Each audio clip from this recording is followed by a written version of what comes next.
Thank you for joining IAB There. Hi, everyone, and welcome to IAB There, our daily live stream where we connect the digital advertising ecosystem. My name is Eric John. I'm Vice President of IAB's Media Center. And on today's show, we're excited to speak with our special guest, Jason Fairchild, CEO of TV Scientific, about the democratization of the TV advertising landscape. And can CTV open the door to the big screen for new brands? First, some background on Jason. He, as I said, he's co-founder, CEO at CTV Scientific, a somewhat newly launched CTV buying and attribution platform that puts hands-on capabilities into the hands of buyers and brands to purchase CTV inventory. Prior to that, he was co-founder, CRO, and advisor at OpenX. He spent 13 years building that business and evolving how programmatic is used by buyers and sellers, and how to make the bidding process more transparent. He's thankfully our co-chair at IAB's Programmatic Council. And just prior to our talking today, we discovered we had a shared path in the industry. Back in the early days of search, Jason was VP Biz Dev at Go-To Overture. At the same time, I was at DoubleClick, running our Alta Vista Biz, which at the time, pre-Google, was the home of search on the internet. IAB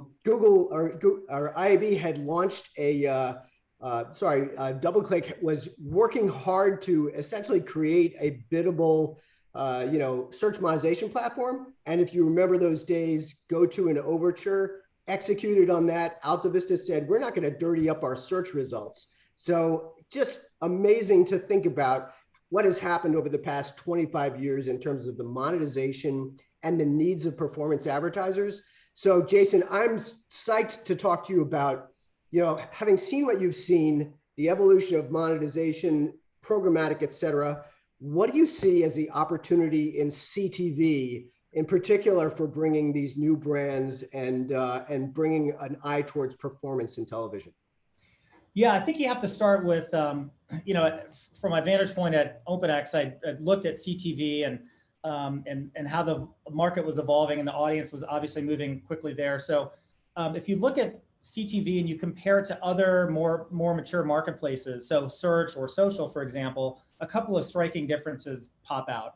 The first one is it's a large market, $72 billion, but it's dominated, TV advertising that is, it's dominated by about 300 to 500 national advertisers to the tune of about 80% of that market.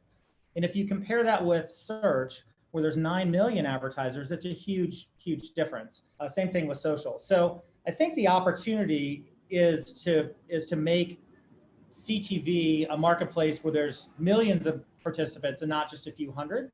And I guess that begs the question, how? Like, why is it different? And if you look at what we did at paid search back in the day, and this is 1998, it really comes down to, I think, to two things. One is that make it simple for any marketer to get up and running in a paid search campaign, now TV, within minutes, whether it's P&G or an agency or the flower store on the corner.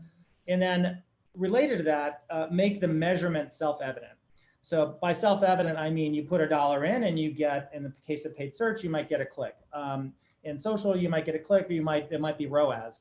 But in TV, it's been really fuzzy since the 1950s. So from my point of view, if we can do those two things, make it simple to set up and execute campaigns and make it as measurable as search and social, then I think brands that don't participate in the TV marketplace today will come in huge numbers. And that has lots of positive ripple effects for publishers and just the entire ecosystem. Yeah. So making it simple, that's, if we could only accomplish that. I think what's amazing about this future of television is these new emerging brands, especially the DTC landscape, the 9 million that have already been trained on how to leverage data in platforms like social, like search. Yeah. That is a different mindset than the traditional brand-oriented TV advertiser. In fact, there's still a received notion of television as the place where, hey, you can reach scale instantly. You're not going to know that much about who you actually reached, but what do you think the current state of maturity is in the buyer brand mindset around the difference between performance and branding? Fascinating topic. So the first one stat I just have to throw out because I think it's just incredible. Samsung released a study that showed that just a couple of months ago, based on their 50 million plus US TVs, that 63% of all TV consumption is now on streaming services in the US, period, full stop, which is a shocking stat. I think if you asked any brand marketer or any marketer in general what that number is, everyone would say, yeah, it's going to hit the tipping point pretty soon because of COVID and because of whatever, cord cutters. We're already past the tipping point. So that's one thing. So when you think about how you talk to a brand marketer on, particularly for TV, and if they've come from linear, a couple of things stand out. One is they can't get throughput, they can't get delivery in linear anymore because the audience isn't there. So they have to confront CTV no matter what. They don't have a choice in order to reach that audience. Now that said, the language that they use, GRP, reach and frequency, all those things, it doesn't fit nicely into the CTV box. So consequently, what you see is them moving over to platforms like Trade Desk, which are large agency-driven platforms for mass distribution of media spend. But they don't do things like measure website visits or ROAS. So I think for that segment, the 300 to 500 advertisers that dominate national TV today, first of all, we're not proactively going after them because it's a change in mindset, and frankly, we don't even speak TV at TV Scientific. We are a digital first platform, and I think those marketers will, through osmosis, understand that CTV is different and that the measurement and capabilities of those platforms and what to expect out of TV will evolve and can evolve. And frankly, they'll find us. We're focused on enabling the digital first marketers that are interested in performance, moving them to TV, because TV can now look and feel and behave and report just like search and social. So that's a much easier road to hoe for this early in the market. And again, the 300 to 500 that are on linear and moving to CTV now, hopefully they'll find us and they'll value brand plus a performance component, which is far easier to do in CTV than it was ever possible to do in linear. Yeah. Here at IAB, we've been focusing a lot on, what does the future of the ad experience look like in CTV? And we're actually coming out with a CTV creative best practices guide that unpacks kind of what does the toolkit look like? So here's my question to you. You've got advertisers that are performance focused. They're creating video assets it's playing out in social and video platforms, et cetera. What is the guidance? How are you counseling them on the big screen experience? Because this is there's amazing storytelling capabilities combined with the direct to consumer and reporting, but that storytelling part is not innate to the DNA of a lot of performance marketers. True, but what is innate to performance marketers is letting the data lead the way. So our approach is whether it's working with one of the platforms that create 7 creatives or creating 2 or 3 with a boutique shop or in-house, but come up with 3 or 4 versions like they do on Facebook and let the data lead the way, because you actually get really good feedback loop data, what's working from a performance point of view. And I think, by the way, that's a really exciting future for the industry, because if you take that to the logical conclusion, you can basically do 5 different versions of a video with me in it, or me in it with glasses, or me in it, with different color shirt, or a female instead of me, and you can tag each of those components in the video and compare what I'll call below the line outcomes. So above the line is like engagement metrics, but below the line is true ROAS, how many people performed whatever it is, whatever action you want them to perform. And it may be that a female sitting here in a commercial performs way better against a certain audience group than a male. And I think that is a very data-driven, AI-driven process, and that's an exciting future for creative. And it's a little counterintuitive, I think, for the traditional linear buyers, where so much of it is driven by creativity. And and not necessarily metrics per se. Yeah. So Yeah. how do you fuse those two worlds? And I think for me, I think the answer is the perfect world is you get the most creative people making hypotheses around what should work against each of the audience groups and so forth, and then let the data prove that out or prove it wrong, and then evolve based on the feedback loop. Yeah. In a way, if you think about this concept of democratization, the CTV space represents a far more diverse universe of content, moving from short tail to long tail. It is a massive content, swath of content types and experiences. Yep. Matching the content or the advertiser to the right content in TV. This is like amazing to think about. And we just did a study, for IAB's New Fronts recently. We asked brands and buyers, how are they thinking about optimization? Because really that's what you're talking about. 34% of buyers are now looking at their KPIs daily with the, sparked by the opportunity to optimize in real time.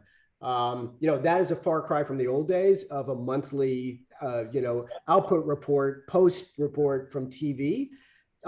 So I think that notion of multivariant creative, right creative, optimized for the right audience. But what about the audience side of that? How much are those audience? How is the audience targeting capabilities evolving, and how are you activating that? Yeah, because connected TVs are connected and they're connected to the internet, it empowers or powers a lot of the same capabilities traditional digital marketing. So, at OpenX, we had buyers, DSPs that had, if you look at Trade Desk or others, they have literally hundreds of third-party data providers that can offer, whether it's psychographic, demographic, contextual, whatever it is. Those same capabilities exist now on TV. So if a marketer wants to come and bring in a first-party data set of Ford pickup truck owners, they can. If they want to bring in a first-party data set of people have been to their website and they want to now retarget on TV, just like on digital, they can do that. If they want to bring in Experian data segment on a demographic, they can do that as well. So almost all of those capabilities exist now in CTV, which is, if you combine that with the form factor of a TV glass hanging on the wall that the living room revolves around, it's a powerful combination. I think way more powerful than we ever expected. I'll give you, it's changing the subject a little bit, but I'll give you a anecdote. We have a sales channel partner that is a radio station conglomerate, and they go out and sell TV Scientific in partnership or in combination with their radio station. And one of the early customers, they just added a $500 TV buy to a garden center in Portland, Oregon. And we wouldn't even pay attention to it because that's fairly small, but we happened to be, looking through the Google Analytics integration data. And over a weekend, they spent $500 and they got 800 clicks to their website as a direct result of the TV ad delivery.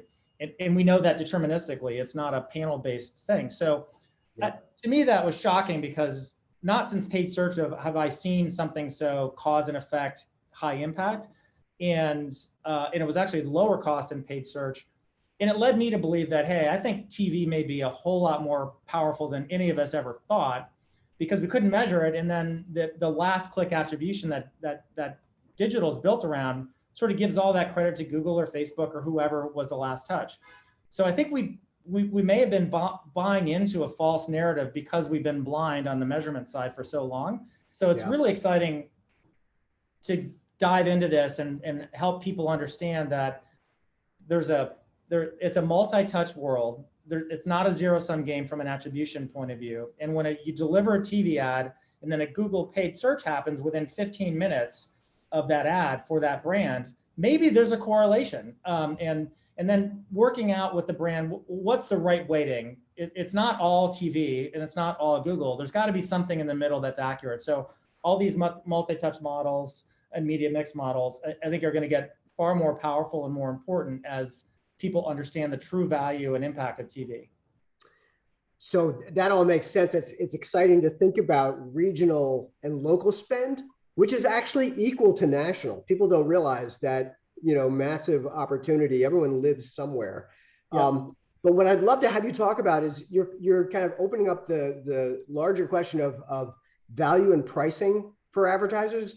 We, again, in that same study that IAB did for the New Fronts, pricing was a challenge that buyers articulated in the value of CTV. 40% of advertisers said high prices was the challenge for using CTV. Now, they might not have been that local gardener, in Portland, but how are you having the conversation? Because it's not cost per click. It is a CPM, right? Yeah. How are you having that conversation? Well, here's how I think about it.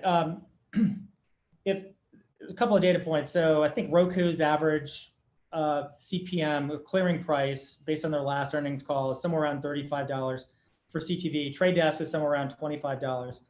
And if you talk to a local advertiser or a linear advertiser about those rates, they have sticker shock.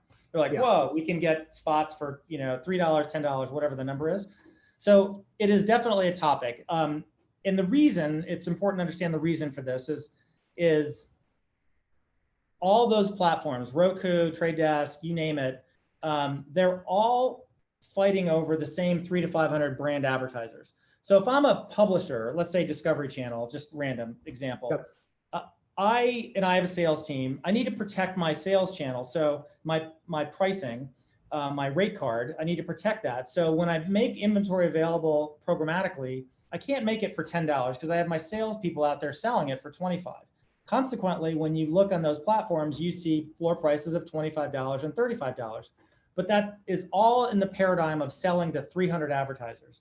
Right. So put that over here. And now when you want to sell to 300,000 advertisers, it's a whole different ballgame, right? So yes, I think there's sticker shock, but $10 versus 35. But the truth is, and I'll give you an example, in the early days of paid search, paid clicks were a penny, and then we went to 10 cents and there was an uproar. Many of those same clicks, depending on the vertical, now go for $50. So my thesis is that the same thing will happen in TV, which is performance marketers who actually don't give a shit about CPMs. What they care about is return on ad spend. Right. They are going to move over. They're going to test, and maybe they get a slightly lower CPM, $10 or $15. But over time, I think we're going to look back at the $25 CPMs and $35 CPMs with nostalgic eyes. I think it'll play out exactly like paid search as we get hundreds of thousands of performance-oriented marketers into TV. The prices are going to go nuts because no one cares about a CPM. That's just a proxy for return on ad spend. If the return is there, and I think it will be, prices are going to go sky high, which is great for publishers and the entire ecosystem because that will feed better content, more content, and just a flourishing ecosystem. Yep. So let's talk about that ecosystem for a second, because I think we're in a really interesting time in the CTV landscape. And it would be great if you could share what is the strategy around supply, right? Because we mentioned Google, we mentioned Roku, Hulu, et cetera. Does the TV scientific advertiser have access to that inventory? How do you have the conversation of long tail to shorter tail? Because there is quite a span of players. So from a supply point of view, I think about it in, I would say, two layers. The first layer is technical access. So our goal in current state of being is that we can technically connect to any publisher in any way they want. If they want a VAS tag, no problem, we can do that. If they want real-time bidding, no problem, we can do that. So from a piping point of view, we have ubiquitous access. So the next layer then is, call it the activation or the business development layer. And that means we need to go to NBC or whomever and set up one-to-one deals, or through large aggregators like Magnite. And we've announced a partnership with them recently, specifically for performance advertisers and moving into their large supply partners. So we will activate partnerships like Magnite, and we'll also call up publishers directly, whether it's Vizio or Pluto or whomever, and say, we have a unique platform that is going to bring net new dollars into the ecosystem, and we want to work with you. That said, you need to understand that this is going to be an evolution. We can't pay $35 because we need to demonstrate performance. So I think you need to be willing to start up at something less than that. And then as we demonstrate ROAS, then it will grow. And then this over time will be a larger sales channel than your traditional, direct sales opportunities. And by the way, that story resonates big time. That is not a hard sell. So, so in summary, we have technical access to everything out there in the marketplace. We have large partnerships with Magnite, which includes SpotX, that gets us 95% of the universe. And there are a couple of exceptions around walled gardens, like Amazon. They have IMDb. We have YouTube, which is its own kind of walled garden, and they're going to do what they're going to do, and we have no control over that. But in general, I think the market structure for CTV is really not set up to be dominated by anyone, because publishers ultimately have control of their own inventory. Even if they have to give 30% to Roku for carriage, they still have 70% of their inventory that they can sell themselves, and they can work with their own sales team. They can work with Magnite. They can work with TV Scientific or whatever they want to do. And I don't think that's going to structurally change anytime soon. Another interesting trend right now is, along with that, buyers and brands leaning more heavily on first-party data, there's also being able to connect that audience, their prospects, to to inventory that can give them signal on purchase, right? So you see the retail media networks, rising up as a supply source. You see Amazon's growth, for instance, even though Amazon, by the way, just announced they're cutting off their deals with DSPs. Shocker. Right? What? Shocker. Yeah, shocker. No, but it is interesting to think about, for the brands that you're going to be activating, getting closer to the signal of purchase is pretty critical, right? How are you thinking about some of these emerging media opportunities, especially the retail networks? It's a good question. I think the first thing is to go and work with Target, for example, and rather than trying to get them to give access to data to third parties to then go monetize, which is a tough sell. Amazon being a good example of that. I think it's really, hey, we can help you retarget your audience. Once they come to Target, a product page, whatever it is, either you, Target, or your merchant, your marketer, can retarget to that user on TV. So rather than just getting them on a display ad for retargeting, you can get full sight, sound, motion ad about whatever products, or offer them a discount of 10%, whatever it is, to their living room after they've been to the Target website. I think that's low-hanging fruit and super easy. Anything else around getting closer to purchase requires the owner of that purchase data to want to play ball outside of their own four walls. And I think we've seen that we've seen mixed results in that area. Most people, if they have really good intent data, they want to keep it, I think. Now, that said, there are third-party data partners that have great, auto-intender data and so forth. And of course, we'll work with those guys. So it's probably a hybrid of those things. Got it. Well, let me bring it home now, and with a question that is kind of timely. We were, before the call, we've all been starting to see the cracks in the windows of our homes and getting out into the real world, business meetings happening out there. So second half of this year represents a reset in a lot of ways. So Jason, what would you hope for in terms of a reset for the industry? And then what does reset 2021 second half look like for you? It's funny because, we've started this company about a year ago, give or take, maybe a little bit more than a year ago. I've not once sat in the same room with my co-founders. So it's been a different experience. And I'm a big fan of starting companies and disrupt, kind of crazy periods. We started OpenX in 2008, and then GoTo really didn't flourish until the .com crash. So I think there's great opportunity in disruptive periods. In terms of reset, I don't know what to expect. It's going to be great to get out and talk to people again and build physical, engagements, or whether it's dinners, drinks, whatever, just meetings and real life meetings. It's going to be awesome. Beyond that, I think, the questions are, I personally expect, you hear this concept of roaring 20s. I think the market is everyone's got a lot of pent up demand, and whether it's for travel or for conducting, person-to-person business meeting, whatever it is. So I think we're in for a high growth period. For CTV, I hope for continued acceleration, good programming continuing to come into the ecosystem. I continue to hope for a lack of a monopoly dominance by any one partner or one entity in the space for obvious reasons. And then for us, for our company, we have to think through what everyone else is thinking about, which is, do you get an office? Do we need a hub if we get to 40, 50 people, do we need a hub where people can go? And we're figuring that all out. I think so long as you have a venue where you can, on a regular basis, interact as a team in person, that's the important bit. Whether that's an office or WeWork or whatever that is TBD in my mind. But we've come this far without really even being in the same room. So I think it can be done. And there are companies, Goodway is a good example, where they built a company of multi-hundred people and they've made it work remotely for years. So I think for us, it's finding the right balance, and that balance will include some personal interaction, because I just think that's super important from a team building perspective. Yeah.